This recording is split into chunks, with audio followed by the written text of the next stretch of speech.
Les filles vous appellent Clo-Clo, il y a quelques années c'était bien, mais aujourd'hui... Je crois qu'on est prisonnier de son physique, et moi je crois que c'est une qualité, je me regarde dans le miroir souvent, mais dans le bon sens, dans le sens critique, dans le sens lucidité.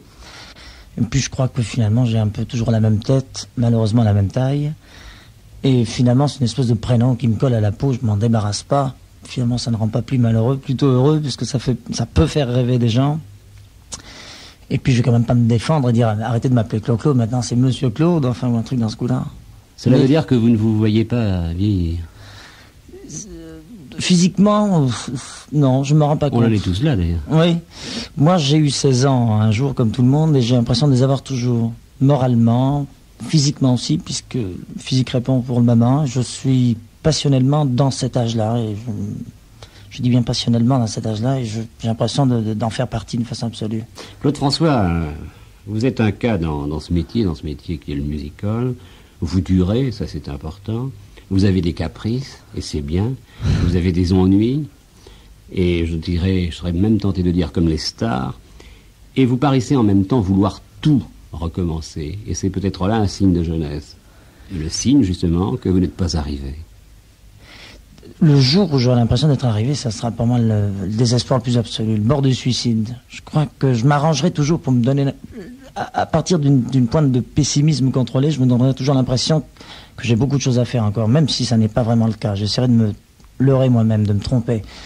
Et je remets en question quand je peux remettre en question, et quand je ne peux plus remettre en question, je crée une espèce de difficulté avec une porte de sortie. Enfin, d'une façon lucide, je crée une situation, un univers qui va faire que je vais avoir à me battre et à prendre des risques et autres choses dans ce coup-là. Vous êtes ennuyé par le personnage, Claude François, le personnage que vous êtes devenu, et peut-être même malgré vous.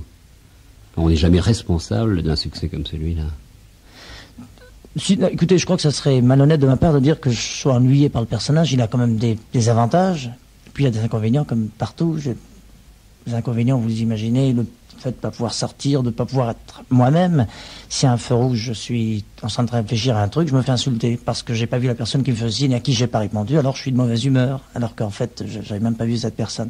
Bon, il y a cette espèce d'esclavage, je prends cette image symbolique, il y a cette espèce d'esclavage qui est gênant finalement, qui fait que ça finit même à un certain moment par influencer le personnage qui se trouve obligé de s'imiter lui-même ou imiter ce que les gens croient qu'il est finalement. Ça, c'est là où il y a l'esclavage. À un certain moment, on pouvait penser que vous provoquiez cette passion. Vous savez, il y a des gens qui, dans les salles, mettent un certain groupe de personnages pour faire du bruit.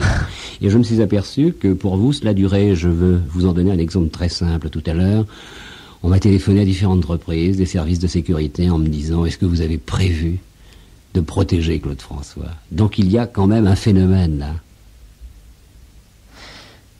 En tout cas, je peux vous affirmer que ça serait si je me retrouvais avec l'obligation d'organiser une forme de passion quelconque, feinte, la volupté n'existerait donc plus, parce qu'il y a une forme de volupté. La volupté, elle est sur la scène. Elle est sur la scène, exactement, elle est dans la salle, elle est avec le fait de conquérir quoi que ce soit. Quand on courtise une femme, quand on finit par voir son cœur, c'est quand même une volupté absolue. Si on organise le fait de pouvoir l'encercler et l'abattre à un moment quelconque, c'est plus de la volupté. Ça m'amuse plus, là. C'est de l'esclavage. Et ma principale préoccupation dans ce monde, actuellement, c'est l'indépendance, au prix de n'importe quoi. Enfin, Claude François, vous avez été gâté. Si demain, il ne devait plus y avoir ces foules hurlantes, passionnées, toutes ces fans... C'est là où je suis indépendant aussi. Ça m'est vraiment absolument égal. D'abord, je les ai toujours eus. Je m'entends. Quand j'étais musicien dans un orchestre, si je faisais ce qu'il fallait faire, j'avais la foule. Elle était évidemment réduite. C'était des clubs où il y avait 100 ou 150 personnes, mais je les avais. Quand je voulais. C'est ça ma volupté. Le nombre, c'est presque des détails. Que ce soit 150 ou 10 ou 15 000 personnes, c'est presque la même chose. Et tout ça parce que vous connaissez très bien votre métier. Ou parce que vous le faites bien. Je le connais bien parce que ça fait des années que je le pratique, mais... Au départ, je le connaissais moins bien que maintenant, et pourtant, j'agressais les gens dans le bon sens. Donc, parce que je ne veux pas dire que je sois doué pour cela, mais parce que je suis amoureux de cela, d'une suite harmonique, d'un système rythmique qui punch dans l'estomac juste au moment où il faut. Tout ça, j'étais batteur. Je suis né dans un pays noir où on entend une peau tendue sur laquelle on frappe en mesure à longueur de journée. Enfin, j'ai ce côté instinct blanc, c'est-à-dire harmonique. J'ai fait de la musique classique pendant de longues années quand j'étais petit. Et j'ai cette espèce d'instinct noir qui m'a entouré puisque c'était un pays noir. Et la confrontation des suites harmoniques qui sont blanches, puisque c'est des... Quel était ce pays? L'Égypte. Et cette confrontation a fait cette résultante qui est évidemment simplifiée, qui se résume à une chanson de 2 minutes et demie, 3 minutes, mais vous me disiez tout à l'heure, je dure parce que je sais faire ma bonne petite soupe comme je l'entends, mais je la fais avec le cœur. Et c'est ça qui ne trompe jamais. Je crois qu'une foule est absolue, une foule sent un petit peu comme un chien, d'une façon instinctive et à fleur de peau dès qu'il y a quelque chose qui ne va pas, dès que quelque chose n'est pas sincère.